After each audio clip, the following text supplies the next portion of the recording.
Oh, yo.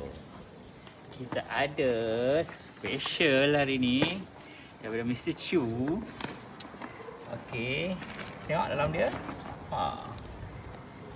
Kita ada shake. Protein shake ni. Tapi dah shake kan ni. Tadi belum shake. Dia dah shake kan. Okey, macam ni. Lepas tu kita ada apa ni? Kita ada biskut. Biskut ni dia cakap campur terus. Makan ni manis sekali. Wow. Okay, ni Mr. Chew buat kan. Ni dia macam protein shake. Okay. Lepas tu kita masukkan ni. Kita minum dulu tanpa ni. Bismillah. Sedap. Sudah sedap.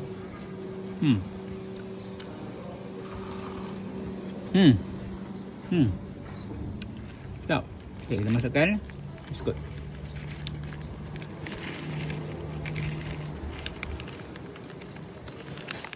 Oh yo. Kita nak. Kita makan dulu kan. Okay, bismillah.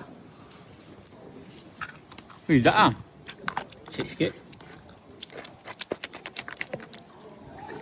Okay. Nah, ni biskut. Bismillah. Protein shake.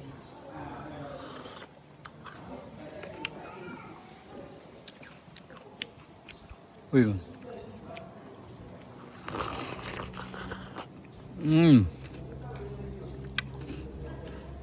Sedap ah. Mesti Chew bagi. So dalam ni ada ais je. Satu lagi ni ais. Ais ni untuk sejukkan dia je. Untuk kekal sejuk. Hadiah daripada my classmate. Classmate Mr. Chew. Classmate dalam swimming.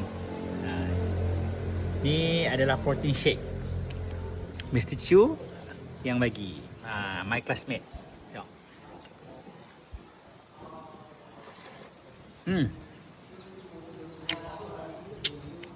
Tak gila.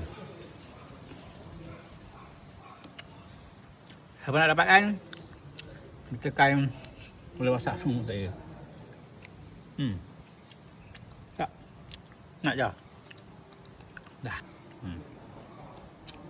Okay.